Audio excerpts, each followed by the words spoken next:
Welcome to No Compromises, a peek into the mind of two old web devs who have seen some things. This is Joel. And this is Aaron.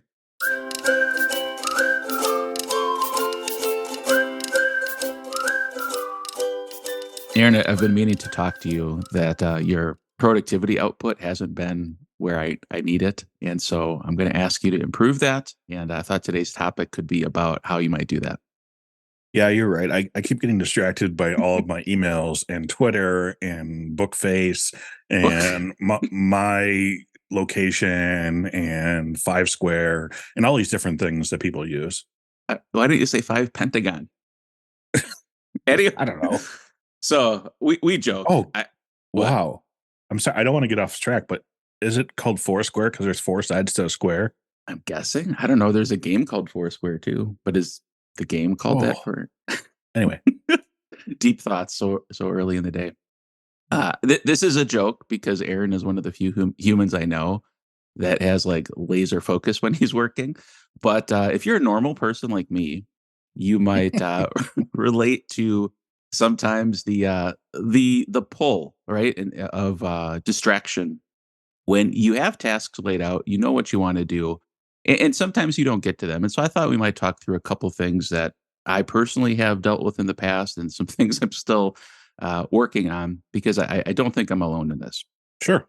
So Aaron jokingly talked about email, but honestly, I think this probably is the biggest distraction that many developers have is keeping your email open all day while you're working and what seems like an endless flow of messages coming in. And those messages could be work related, right? It could be somebody is having a problem with something you built. It could be somebody requesting a feature. It could be somebody asking for a meeting.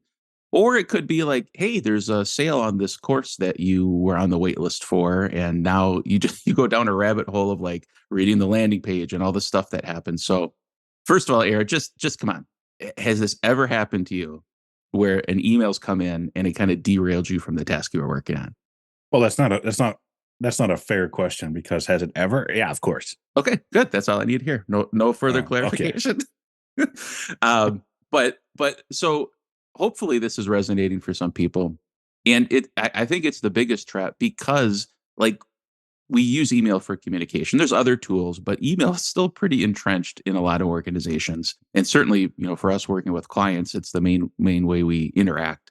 But what can we do about it? So one thing I've done, and I would say I'm pretty accurate with this. In fact, hold on, I'm alt tabbing. Aha, my email's closed right now, so I can say this with a clean conscience. But it is just don't have your email open all the time you're working. Like it's very rare that something comes into email that is truly urgent that couldn't wait 2 hours, 3 hours, right?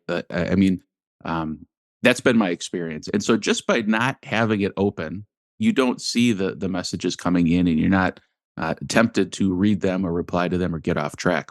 And one of the reasons I find this so important is because even if something is important and does require your attention, if it's not the thing you planned on working that day, then why do it? Like it's taking you off the goals you established in the morning, or maybe even the goals you established for the week. Like these are the things that are important. This is where my focus is going to go. Why let some random email interrupt that? You are you with me so far at this, Aaron? Well, as with all things, I can find arguments for multiple different sides. It's Okay. like, yeah, that it's kind of I don't know the exact word, but it's kind of arrogant. That you think you could plan your whole week and never get interrupted by something that never nothing else in the Sure. world it would be more important than Yeah. what you have planned for Yeah. an entire week. So I mean I could argue against that, but for the most part I agree with you. There's one thing you said that specifically stuck out to me because one of the things that I hear from a lot of people is has a lot to do with that sale on that course or whatever you just kind of mentioned in Right. Right. passing. Yeah. Is well, I do that because I might save some money or I get deals on whatever XYZ. And I'm gonna tell you straight out that the amount of time and waste that you do by getting distracted by your email Yeah. costs more than the money you're saving on these sort of things, whether it's opportunity cost or even billable hours or ability to go get stuff done. You're losing that. Now, Yeah. let's just say let's just say that everyone loses 20 minutes out of every hour. Like we're talking developers, right? Right. Let's just say that every single developer loses 20 minutes out of an hour because of emails and all those different things.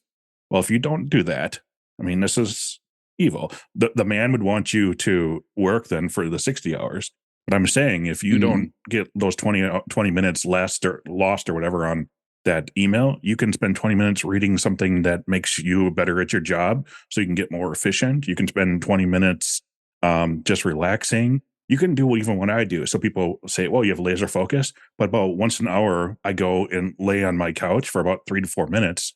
Mm. I don't fall asleep, but I just go, ah.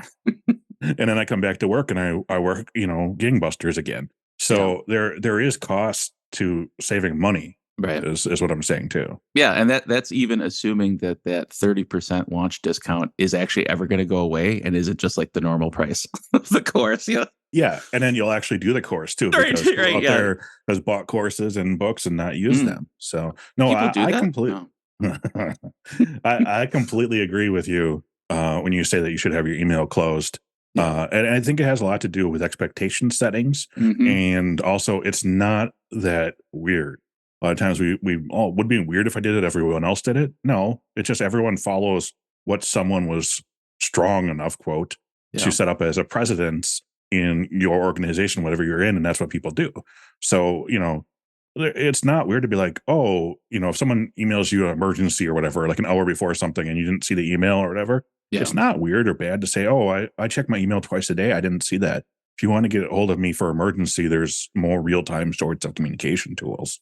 Yeah, and that's kinda where I came down to because I'd say I had a mild anxiety when I first did this about, what if I miss something that is time sensitive? And ultimately, well, first of all, I did a test for, like, a week, and like, literally 0 things came in that were time sensitive, so I realized it was kind of an Mhm. edge case, and then what you said, if it happens one time, you just explain it, and then they can text you or some other means if it truly is, like, urgent and time sensitive.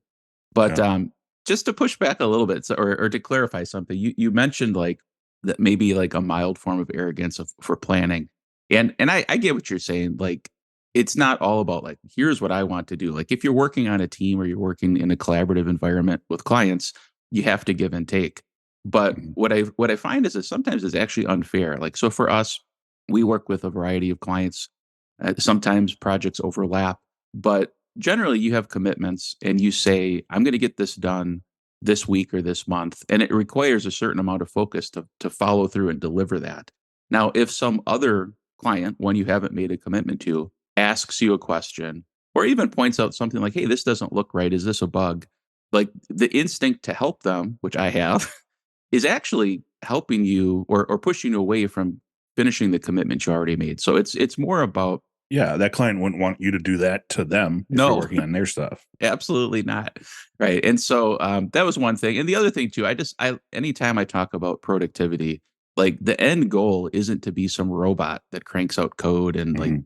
is just getting more work. Like we're not saying like, oh, pack 80 hours of work into 40 hours. It's nothing like that. But there's a stress, I think, that comes from context switching and from missing deadlines and from just like feeling like, "Ah, I'm not getting done what I wanted to." So it's really about well-being. It's about like, I got done what I set out to do today. Man, that feels good.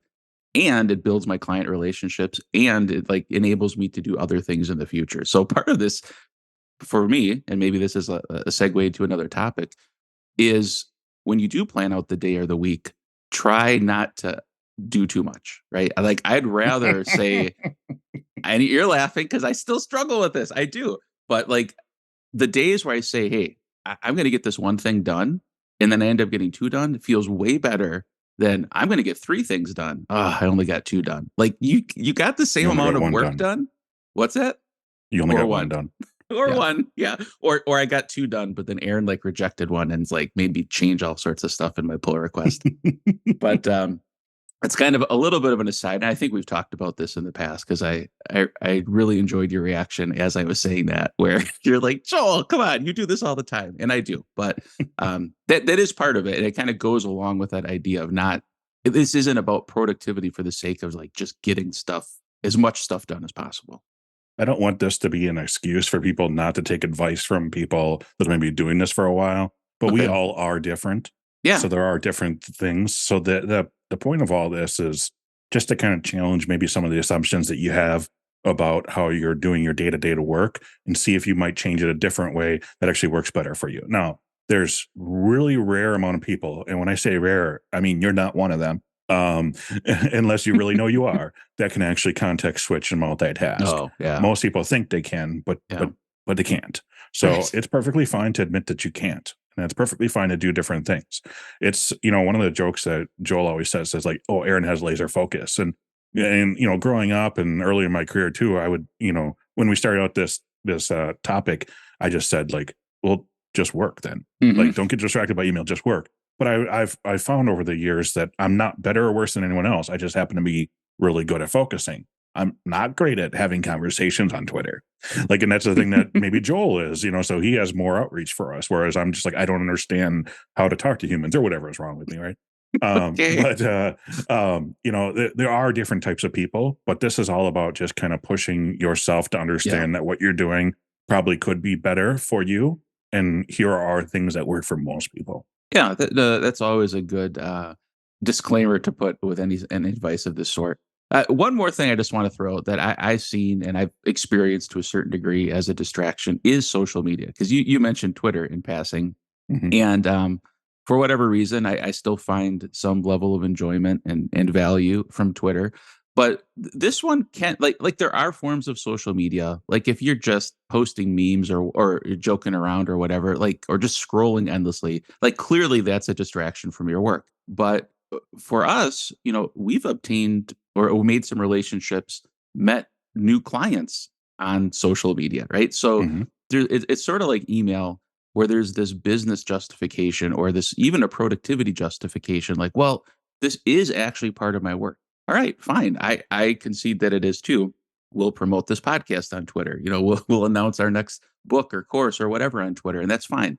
But does it have to be open during the day? Like I would say even more so than email, it should be something you very selectively dip in and out of, and even establish some guardrails like you know what, I'm going to do some marketing or I'm going to engage with the Laravel community.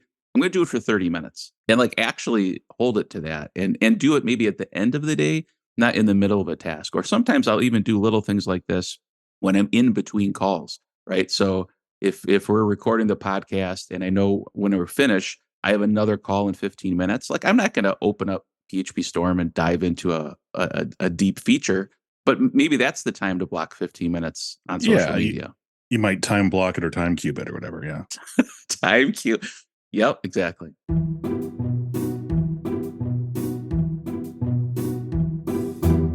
Recently, I say over the last 5, 6 months, I've been making an effort to sort of get back to my pre-pandemic weight. That is to kind of undo the harm of being cooped up for months, years.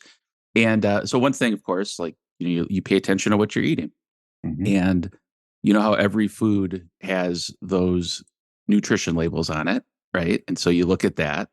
Maybe you're looking at calories. Maybe you're looking at carbs. You know, whatever it is, whatever you. Potassium. Yes, exactly. What like you want to eat as little potassium as possible or as much as possible. I mean, your mileage may vary. That's right. Yeah, this is not medical advice, but it's no secret food manufacturers really manipulate those nutrition labels, and like one of the ways they do that is with the serving size, right? So you might get a a pack of Reese's peanut butter cups, and there's two of them in there, but a serving size might be one. It's like, all right, come on, nobody's gonna open up this package and eat one. Right.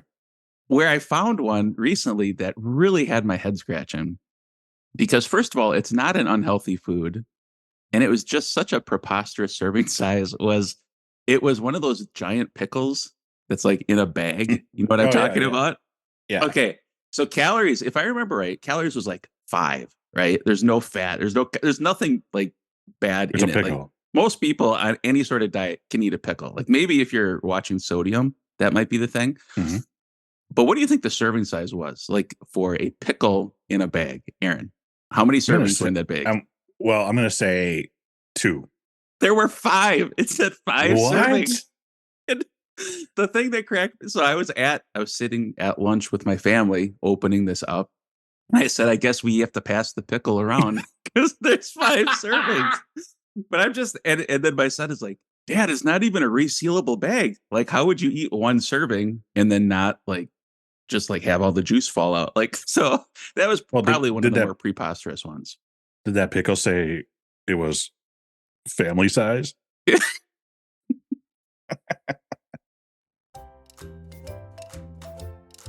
While we were recording this podcast, I had my email open and there was 36 emails that came in all saying what a great website this is. Which website? MasteringLaravel.io. If you like it, head over there, click contact us, and send Aaron another email.